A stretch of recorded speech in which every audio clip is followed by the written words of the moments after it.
Hello, everyone. My name is Evan Ortlieb, and welcome to another edition of Education for Today. We're going to be looking at how do we write research papers? How do we summarize the results from some of our research investigations, whether that be for an academic class that we're taking, let's say in graduate school, or for sharing those findings with the public at large, the school we work, the organization with whom that we engage, whatever it might be. So let's go ahead and get started.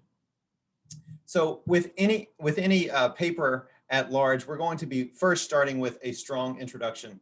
Here's where we really draw the reader in and to be able to capture their interest and curiosities about the work that we did. This is where we share the purpose of the report, whether that be also including possibly a thesis statement that really guides the research project as a whole. The background information that you also include is going to feature a number of different things, such as the context. Where did you do the research study? Was it in an urban or suburban or rural school? Did it involve multiple organizations? Was it in the Midwest, geographically speaking, right? So provide that context, because context is always king. You're going to also state the purpose for this research study. Why did you do it? Why was it necessary? And also the significance of that, or potential significance for this research project. And all of that's going to lead up into your research question or questions that guide the overall scope of this investigation. And you're also going to state some brief details about the methods so that people know exactly what to expect in subsequent sections of the paper. Within the review of literature, again, you're going to be focusing on a synthesis of the literature that already exists in the ecosphere, so to speak. And by familiarizing yourself with that research, you can really find a gap that exists, but also identify the overall need for your research project in the context in which you currently reside or work. And this really revolves around that carefully structuring of this overall synthesis. So there are different organizational patterns that you're going to fit your own writing within as you synthesize that research. Some really revolve around funnels. So let's say that you wanted to investigate third graders' reading fluency and let's say reading speed in particular, and you wanted to see if a certain curriculum was really helping develop that.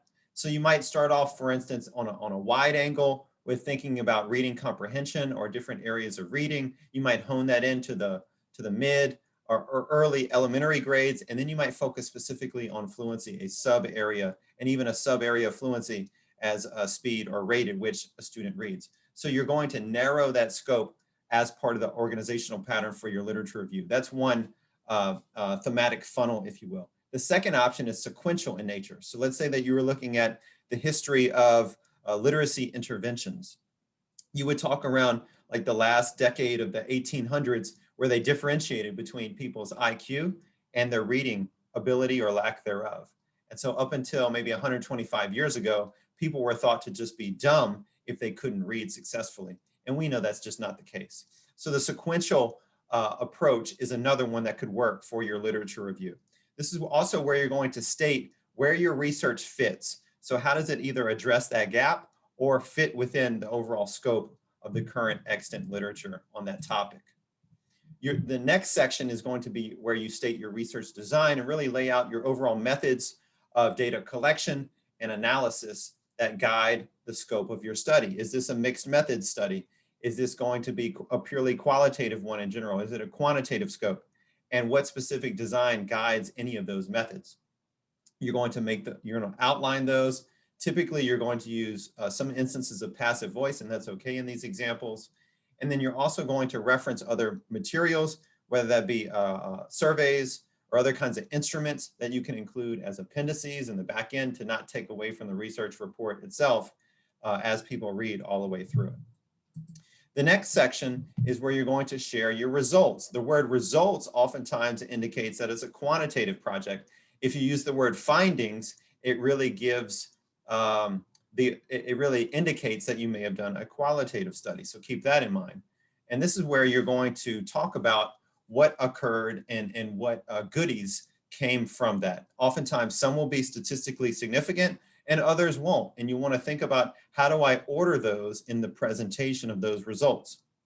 This is also, and you want to be super careful here, not to try to interpret the results in the results section. It's just simply relaying the information that you found. The following section on a discussion is where you're going to discuss those results and what it means and how it connects to the extant literature and sort of why do we care, right?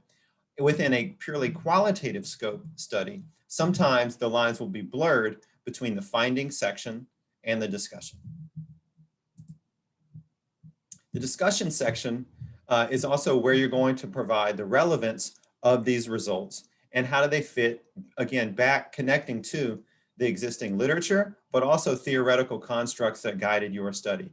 As I say at the top of the screen, you're going to want to prioritize which results you discuss. You don't have to discuss all of them. There may oftentimes be, as I said before, insignificant findings. And so we don't need to focus too much time and attention on discussing those. We want to discuss the ones that matter most. So that's something to consider. And then also make sure that your discussion is closely aligned to your research questions at hand. Make sure they're not tangential in nature, but core to the scope of your investigation. And finally, in your conclusions and recommendations section, you want to have tangible takeaways, if at all possible. This is where you focus on extrapolating and what you learned from the overall study. You're not going to include any new material in this section, and sometimes you can indicate some areas where additional research may be needed, as well as limitations and delimitations within the scope of your study. Again, academic writing is not easy. However, it is formulaic. So stick with the working formula that I presented here, or the one with which you were told to do for your particular paper or research publication or journal that you're seeking publication in, and master how to write each of those sections, whether it be a literature review or an introduction or a method section. This is not the time to reinvent the wheel. It's the time to share your findings with other people by writing effective research papers. I hope this was helpful in some way. Again, my name is Evan Ortlieb. Feel free to reach out with any questions that you have, and I hope you have an incredible rest of your day. Take care.